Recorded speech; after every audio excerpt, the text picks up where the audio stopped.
반갑습니다. 이번 시간에는 포토리소그래피 공정에서 라이트 소스, 즉 빛의 광원이 미치는 영향에 대해서 알아보도록 하겠습니다.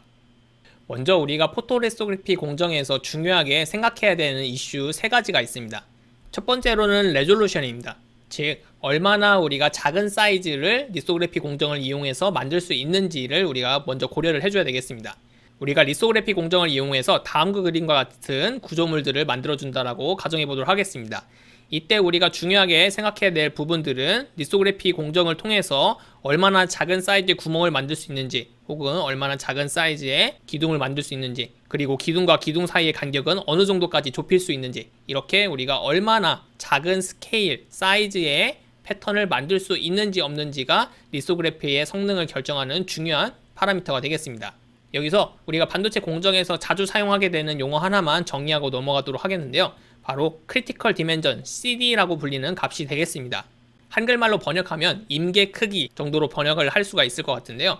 크리티컬 디멘전의 뜻은 우리가 만들어낼 수 있는, 즉 리소그래피를 통해서 만들어낼 수 있는 최소한의 선폭, 최소한의 사이즈, 최소한의 크기라고 생각을 하시면 되겠습니다. 따라서 여러분들이 다음과 같은 기둥 패턴을 만들었을 때 CD 값은 여러분들이 리소그래피를 통해서 만들어낼 수 있는 최소한의 이 기둥의 크기 혹은 이 기둥과 기둥 사이의 거리, 이런 것들을 의미를 하게 되겠습니다. 따라서 포토리소그래피 공정에서는 우리가 최소한의 CD 값을 얻어낼 수 있도록 기술을 개발하는 것이 중요한 이슈 중에 하나가 되겠습니다. 두 번째 이슈는 레지스트레이션입니다.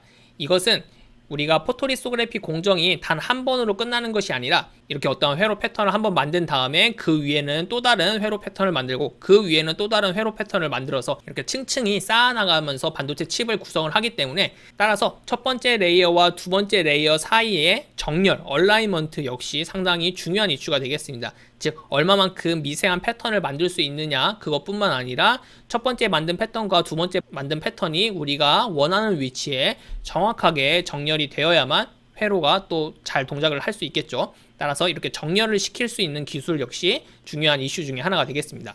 그 다음 고민해볼 문제는 스루풋이 되겠습니다. 이 스루풋은 단위 시간당 생산량이라고 생각하시면 되겠습니다. 사실 우리가 대학 연구실에서 연구할 때는 스루풋이란 개념을 거의 고려하지 않는데, 실제 회사에서는 양산을 해야 되기 때문에 이 스루풋이란 개념이 상당히 중요합니다. 즉 시간당 얼마나 많은 숫자의 웨이퍼를 리소그래피를 할 수 있는지에 대한 지표가 되겠습니다.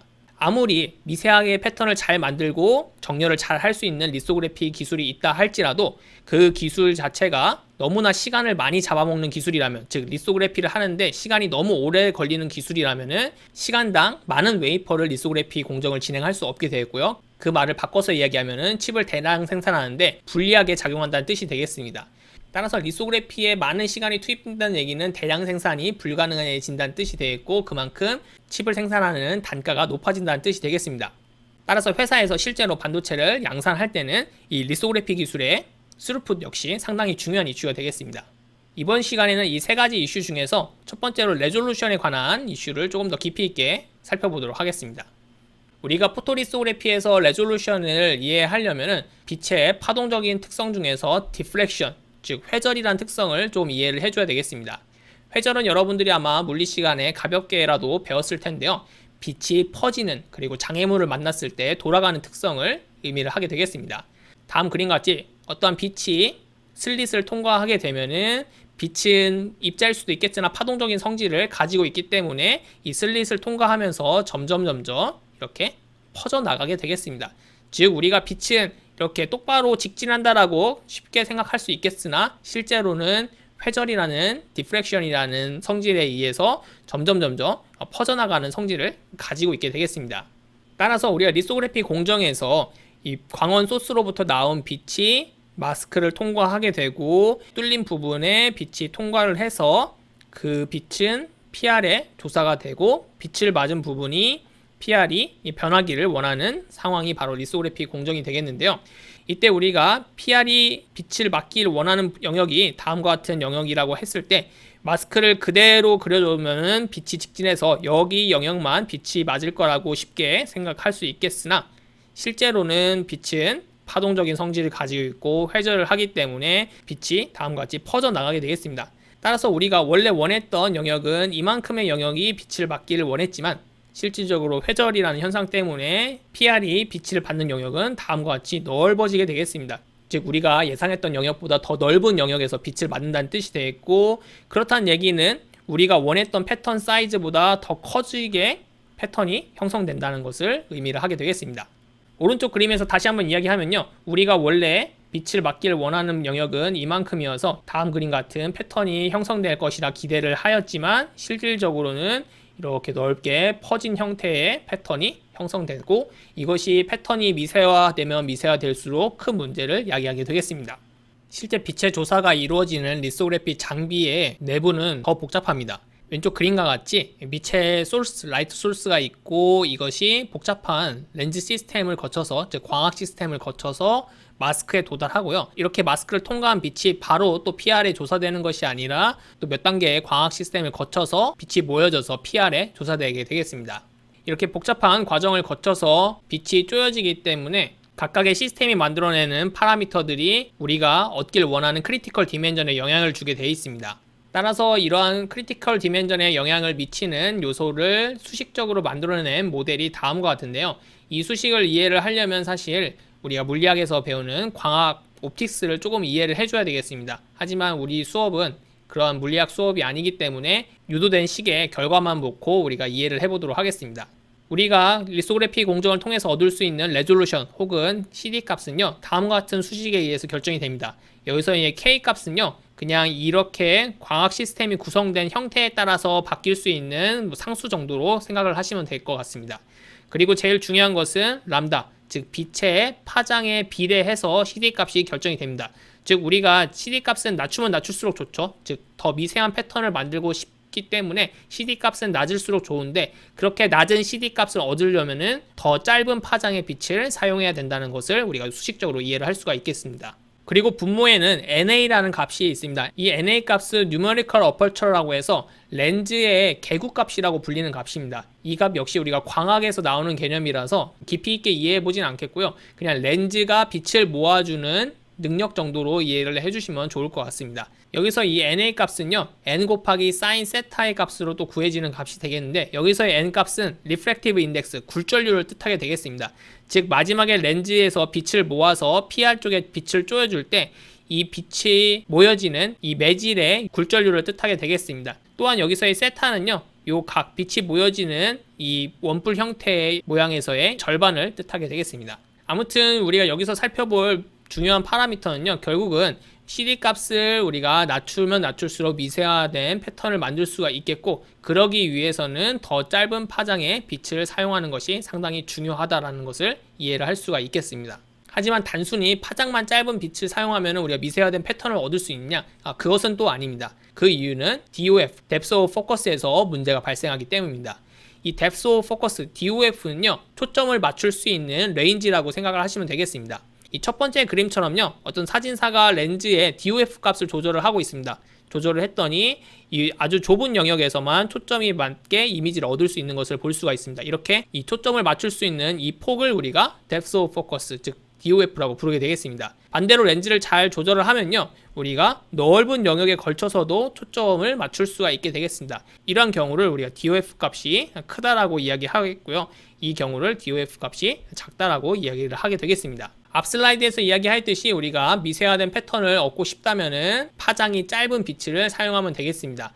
하지만 DOF 역시 다음과 같은 수식에 의해서 결정이 되는데요, 여기도 마찬가지로 람다가 분자에 있습니다. 따라서 우리가 CD 값을 줄이기 위해서, 즉 미세화된 패턴을 얻기 위해서 짧은 파장의 빛을 사용한다면은 DOF 값 역시 점점 작아지게 되겠습니다. 그 말은 초점을 맞출 수 있는 이 폭이 점점 좁아진다는 것을 뜻하게 되겠습니다. 그렇다면 DOF가 작아지는 게 어떤 문제를 야기하는지 한번 이해해 보도록 하겠습니다.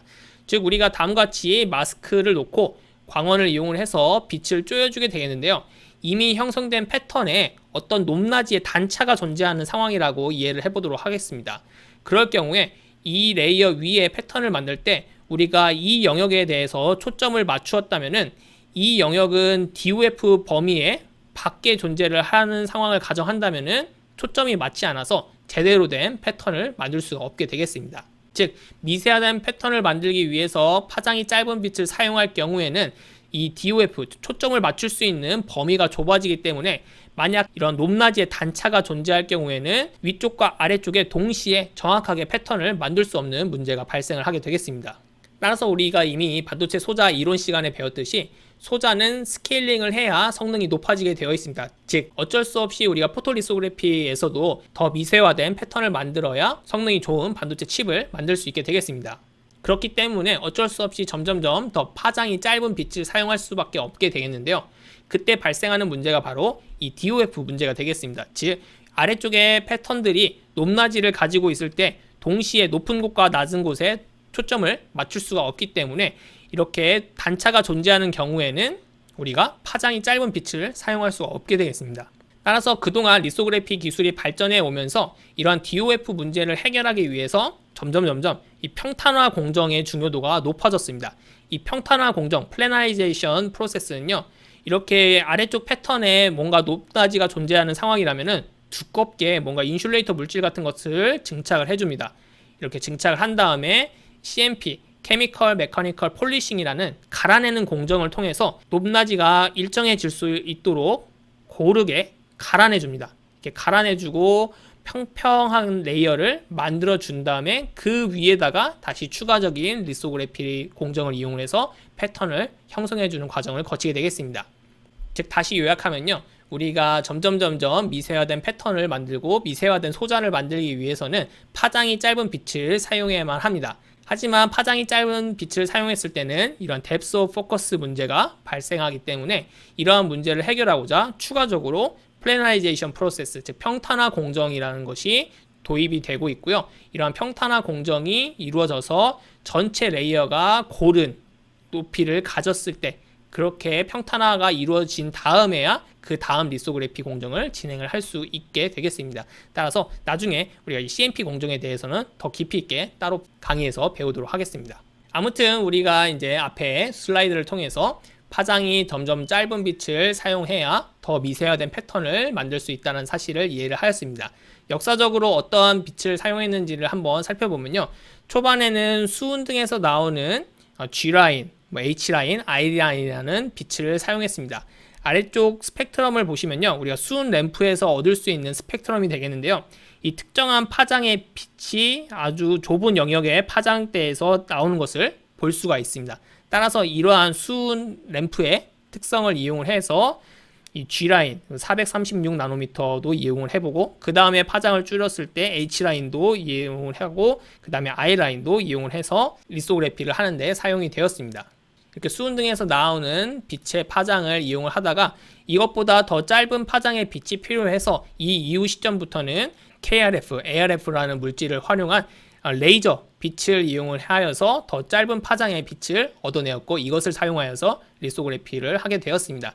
여기서 이 표만 보면요, 빛의 파장을 줄였더니 CD 값이 점점 작아졌고 우리가 더 미세화된 패턴을 만들 수 있었구나 라고 이렇게 심플하게 이해할 수 있겠지만, 이렇게 한 단계 낮추는 과정이 사실은 상당히 어려운 과정이 되겠습니다. 왜냐하면 우리가 이전 시간에 간단하게 포토리소그래피 전 과정을 이해해 보았듯이 단순히 빛을 쪼아서만 포토리소그래피가 진행되지 않죠. 이렇게 파장을 바꾸게 되면은 그 달라진 파장에 대응할 수 있는 포토레지스트 물질이 개발이 되어야 됩니다. 그리고 빛을 맞지 않는 부분은 디벨로퍼라는 용액에 의해서 제거가 되어야 됩니다. 따라서 디벨로퍼라는 용액도 또 따로 개발이 되어야 되고요. 그리고 딱딱하게 굳은 부분이 에치 과정을 견딜 수 있을 정도로 딱딱해져야 되기 때문에 그런 조건을 만족하는 PR의 개발이 상당히 중요하겠고요. 그리고 마지막으로 포토레소그래피 공정이 끝나게 되면은 이 남은 PR을 제거해 줘야 되겠습니다. PR 스트립 과정이 필요한데 이 PR 스트립을 할 수 있는 용액도 또 따로 개발이 되어야 됩니다. 즉 빛의 광원의 파장을 바꾸는 것은 오히려 쉬운 일이 되겠고요. 이렇게 파장을 바꿈으로써 이것과 관련된 포토레지스트라든지 다양한 화학물질들이 다 같이 디자인되고 개발이 되어야 되기 때문에 상당히 쉽지 않은 과정이 되겠습니다. 아무튼 여태까지 포토리소그래피 기술은요, 계속해서 이렇게 파장을 줄여가면서, 즉 광원 소스의 파장을 줄여가면서 거기에 맞는 PR들을 개발하고 화학 용액들을 개발하면서 결과적으로는 더 미세화된 패턴을 얻을 수 있도록 연구가 되었고 개발이 되었습니다. 여기서 한 가지 더 살펴보면요, 우리가 사용하는 파장의 길이와 그리고 얻어낼 수 있는 CD 값이 대략 비슷한 것을 알 수가 있습니다. 즉 436나노미터 파장을 썼을 때 우리가 CD 값은 500나노 정도 얻을 수 있고 365나노미터 빛을 사용하면은 대략 350에서 250나노미터의 CD 값을 얻을 수 있고, 따라서 우리가 이 표로부터 얻을 수 있는 사실은요, 우리가 얻어낼 수 있는 그런 CD 값은 대략 빛의 파장의 길이와 거의 비슷하다는 사실을 이해를 할 수가 있겠습니다. 이 사실을 이해하고 나서 다음 슬라이드 한번 살펴보도록 하겠습니다. 이 슬라이드는요, 지금 X축은 시간입니다. 즉 1980년대부터 현재까지 리소그래피에 사용되는 그 빛의 광원의 웨이브랭스, 파장을 의미를 하고 있고요. 그 다음에 그때 얻었던 CD 값을 또 같이 플러스를 해주고 있습니다. 지금 빨간색 그래프가 광원의 파장입니다. 365나노 I라인을 썼다가 KRF를 썼다가 ARF로 넘어가는 과정들을 보여주고 있습니다. 그때 얻었던 CD 값이 지금 파란색 그래프로 보여지고 있습니다. 아까도 이야기하였듯이 우리가 사용한 빛의 파장에 대충 비슷한 정도의 CD 값을 얻을 수가 있는 것을 볼 수가 있습니다. 하지만 신기한 점은요, 이 193나노미터의 파장이 쓰인 이 시점부터 한동안은 파장을 낮추지 못했습니다. 그죠? 계속 낮추지 못했는데 그때 얻었던 CD 값은 계속해서 줄였어요. 언제까지? 10나노미터 근방까지 줄이다가 최근에 들어서야 여러분들이 신문에서 한 번쯤은 들어봤던 EUV 장비가 개발이 되면서 최근에는 이 EUV 장비를 이용해서 5나노미터 이하의 패턴을 만들고 있는 상황이 되겠습니다. 이 구간이 참 신기하죠? 빛의 파장은 193나노미터로 그대로 유지가 되었으면은 우리가 만들 수 있는 이론적인 CD 값은 100나노 언저리가 될 것 같은데 계속해서 CD 값은 45나노, 32나노, 22나노, 10나노 이렇게 줄여올 수가 있었습니다. 이것은 수많은 엔지니어들이 피땀 노력을 들여서 얻어낸 결과라고 이해를 하시면 되겠습니다. 즉, 이 시점 이후에 빛의 파장을 줄이는 새로운 광원을 찾기 위한 노력은 상당히 많이 하였는데 잘 되지 않았습니다. 여러분들이 이미 알고 있듯이 EUV를 만드는 장비 회사는 현재 ASML이 유일합니다. 하지만 2000년대 초만 하더라도 이렇게 리소그래피 장비를 만드는 회사가 여러 군데가 있었습니다. 다만 이 193나노미터 이하의 파장을 가지는 리소그래피 장비를 만드는 것에 대부분의 회사들이 실패를 하고 포기를 하였습니다. 그러한 과정 속에서 ASML도 포기를 하려 하였으나 나머지 반도체 회사들이 이러한 리소그래피 장비가 절실히 필요했기 때문에 ASML의 연구비도 지원하고 계속해서 개발도 독려하면서 어떻게 보면 같이 리소그래피 장비를 만들었다고 봐도 과언이 아닐 정도로 이렇게 협력 관계를 유지하였고요. 조금 시간이 많이 걸리긴 하였지만 그래도 많은 반도체 기업들의 여러 협력 과정을 통해서 연구 개발을 통해서 최근에 들어서야 EUV 장비가 개발이 되고 양산이 되기 시작하는 것이 되겠습니다. 하지만 EUV가 개발되기 이전의 시간에도 계속해서 소자는 스케일링 되어야만 했겠죠. 그래서 여기 보이는 이런 다양한 추가적인 테크닉들을 개발하고 도입을 하여서 이 파장이 가지는 물리적인 한계를 극복해 왔던 시기가 바로 이 시기가 되겠습니다. 그래서 다음 슬라이드부터는요, 이러한 추가적인 테크닉들이 어떤 것이 도입이 되었는지 가볍게 알아보도록 하겠습니다. 첫 번째 기술은 페이즈 시프트 마스크 PSM이라는 기술이 되겠습니다. 결국 우리가 미세화된 패턴을 만들 때 왼쪽 그림처럼 인접한 두 패턴의 간격이 가까워지는 상황이 제일 골치 아픈 상황이 되겠습니다. 이때 앞에서도 이야기했듯이 빛은 회절을 하게 되겠고요. 따라서 다음 그림과 같이 빛이 어느 정도 퍼져나가게 되겠습니다. 따라서 이런 회절 현상 때문에 빛이 쪼여지지 않기를 원하는 영역도 빛의 일부가 조사가 되겠고요. 또한 이렇게 퍼져나간 빛이 서로 중첩이 되어서 더해지게 되면은 최종적으로 다음과 같은 프로파일을 만들게 되겠습니다. 즉, 서로 분리된 형태의 패턴을 만들고 싶었으나 실제 제작된 패턴은 이렇게 하나의 커다란 덩어리로 형성이 되겠습니다. 따라서 이렇게 패턴과 패턴 사이에 발생할 수 있는 중첩에 의한 현상을 방지하고자 이렇게 인접한 패턴이 발생할 경우에는 한쪽에다가 페이즈 시프터, 즉 빛의 위상을 바꿔줄 수 있는 물질을 우리가 국부적으로 도입을 하여서 빛의 위상을 바꿔주는 테크닉을 사용할 수 있겠습니다. 이렇게 빛의 위상을 바꿔주게 되면은 빛의 인텐시티는 사실 똑같은데요, 빛의 페이즈가 바뀌었기 때문에 첫 번째 빛과 두 번째 빛의 위상이 다음과 같이 달라질 수 있겠고, 따라서 이 가운데 영역에서는 서로 다른 페이즈의 빛이 중첩이 되기 때문에 파동의 상세 간섭을 일으켜서 결과적으로는 이 부분의 앰플리튜드가 0이 되는 것을 만들어낼 수 있게 되겠습니다. 따라서 결과적으로 우리가 원하는 형태의 이런 두 개의 구분된 형태의 패턴을 얻을 수 있게 되고요. 이러한 기술을 페이즈 시프트 마스크 기술이라고 부르게 되겠습니다. 두 번째는 이머전 리소그래피라는 기술이 되겠습니다. 앞에서 우리가 레졸루션, CD 값에 대한 공식을 봤을 때 밑에 다음과 같은 항이 있었습니다. 이때 이 n 값을 우리가 매질의 굴절률이라고 하였는데요. 이 굴절률이 일반적으로 공기에서는 1입니다. 하지만 물인 경우에는 1.44로 공기보다 큰 값을 가지게 되겠습니다. 즉, 이 분모의 값이 커지게 되면은 이 R 혹은 CD 값이 작아질 수가 있겠죠. 이렇게 빛이 조사되는 그 매질의 굴절률을 높이고자 공기가 아니라 물을 흘려주면서 리소그래피를 하는 이런 테크닉을 이멀전 리소그래피라고 하게 되겠습니다. 사실 이 1이라는 숫자가 1.44로 바뀌는 게 뭐 얼마나 바꾸겠느냐라는 생각을 할 수도 있겠으나 앞에 표에서 볼 수 있듯이 파장이란 것이 이미 한계에 온 상황에서 어떤 식으로든 조금의 개선책이라도 조금씩 더해서 스케일링을 해야 됐던 상황이기 때문에 이러한 이멀전 리소그래피를 도입을 하게 되었고요. 현재까지도 사용하고 있는 테크닉이 되겠습니다. 세 번째 테크닉은 멀티 패터닝이라고 불리는 기술이 되겠습니다. 멀티 패터닝 안에서도 여러 가지 분류가 있는데요. 대표적인 건 두 개만 제가 소개하도록 하겠습니다. 첫 번째는 더블 패터닝이라고 불리는 기술이 되겠습니다. 마스크 물질을 두 개를 증착을 하고요. 첫 번째 리소그래피를 통해서 첫 번째 마스크만 다음과 같이 패터닝을 해줍니다. 즉 CD 값이 이 값이 되겠습니다. 이 간격 이하로는 좁힐 수 없는 상황이라고 생각하시면 되겠고요. 여기서 마스크를 조금 옮겨서 두 번째 PR과 첫 번째 패터닝된 하드 마스크를 이용을 해서 아래쪽 하드 마스크를 패터닝 하면은 다음과 같이 조금 더 좁은 간격의 패턴을 얻을 수 있는 것을 뜻하게 되겠습니다. 즉 두 번 리소그래피를 하는데 마스크를 아주 살짝 쉬프트해서 패터닝하는 테크닉을 더블 패터닝이라고 부르게 되겠고요. 두 번째 멀티 패터닝 기술은 스페이서 패터닝 혹은 스페이서 리소그래피라고 불리는 기술이 되겠습니다. 먼저 PR을 다음과 같이 패터닝 한 다음에요. 하드 마스크를 만들어내고 이 위에 우리가 증착을 합니다. 우리가 증착이라는 기술은 지금도 수 나노미터까지 아주 얇게 증착을 할 수 있습니다. 따라서 이 부분을요 조금 확대를 해보면 원래 하드 마스크가 다음같이 있었고 증착을 통해서 위에 우리가 원하는 두께로 어떤 물질을 증착을 해줍니다.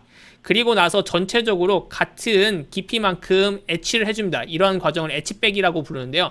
etch백을 통하면은 여기도 이만큼 깎이고 여기도 이만큼 깎이고 여기도 이만큼 깎이니까 결과적으로 다음과 같이 뭔가 이 하드 마스크 주변에 양 날개 같은 영역이 형성이 됩니다. 이 날개 같은 영역을 우리가 스페이서라고 부르게 되겠습니다. 이러한 스페이서는요 결국은 우리가 이 증착하는 두께에 의해서 결정이 되는데 방금 이야기하였듯이 증착하는 레이어의 두께는 즉 증착 기술은 우리가 수 나노미터급으로 아주 정교하게 조절을 할 수가 있습니다. 따라서 현재 리소그래피가 만들어낼 수 있는 CD 값보다 훨씬 더 좁은 영역의 스페이서도 만들어낼 수가 있게 되겠습니다. 따라서 이렇게 스페이서를 만들고 나서요 이 스페이서를 또 마스크로 해서 etch를 하면은 다음과 같이 우리가 실질적으로 얻어낼 수 있는 CD 값보다 더 좁은 사이즈의 패턴도 만들어낼 수 있는 기술이 바로 스페이서 패터닝 혹은 스페이서 리소그래피가 되겠습니다.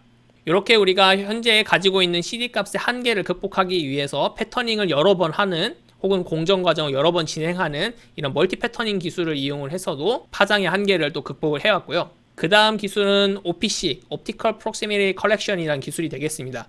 우리가 마스크를 다음과 같이 그려서 이러한 L자 모양의 패턴을 만들고 싶은 상황이라고 가정해 보도록 하겠습니다. 하지만 실제 리소그래피를 진행하고 공정 과정을 진행해 보았더니 패턴이 다음과 같은 형태로 만들어졌다고 생각해 보도록 하겠습니다.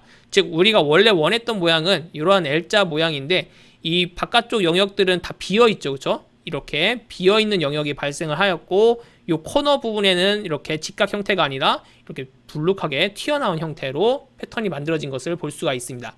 그렇다면 이 결과물을 보고 다시 마스크를 수정을 합니다. 정말로 공정이 된 결과 그대로를 반영을 해서요.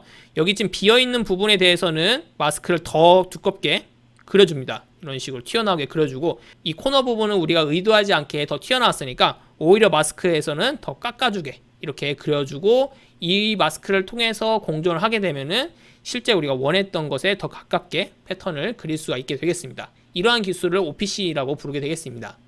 오른쪽 사진도 같은 결과인데요. 처음에 우리가 원했던 패턴의 모습은 다음과 같은 직사각형이었는데 실질적으로 공정을 해보니까 그 안에 가득 채워지지 않는 약간 타원 형태의 패턴이 나온 것을 볼 수가 있습니다. 따라서 마스크의 모양을 수정을 하고요. 그렇죠? 코너 부분을 조금 더 보충해 주면은 최종적으로 얻은 패턴은 우리가 원했던 패턴에 더 가까워지는 것을 볼 수가 있겠습니다. 이렇게 실험 결과를 통해서 혹은 패턴이 된 결과를 통해서 거꾸로 마스크를 수정을 하고 다시 재패터닝 하는 기술을 OPC라고 부르게 되겠습니다. 이렇게 추가적인 테크닉들을 하나하나 도입함으로써 EUV 장비가 개발되기 전까지 한 10몇 년의 기간을 같은 광원을 썼음에도 불구하고 계속해서 더 미세화된 패턴을 만들 수가 있었고요. 현재까지도 이런 테크닉들은 계속해서 활용이 되고 있는 상황이 되겠습니다. 마지막으로 이빔 리소그래피 하나만 더 소개드리고 강의를 마치도록 하겠습니다. 우리가 이번 시간에 계속해서 살펴보았듯이 파장이 짧은 빛을 사용하면은 우리가 미세화된 패턴을 만드는데 더 유리해집니다.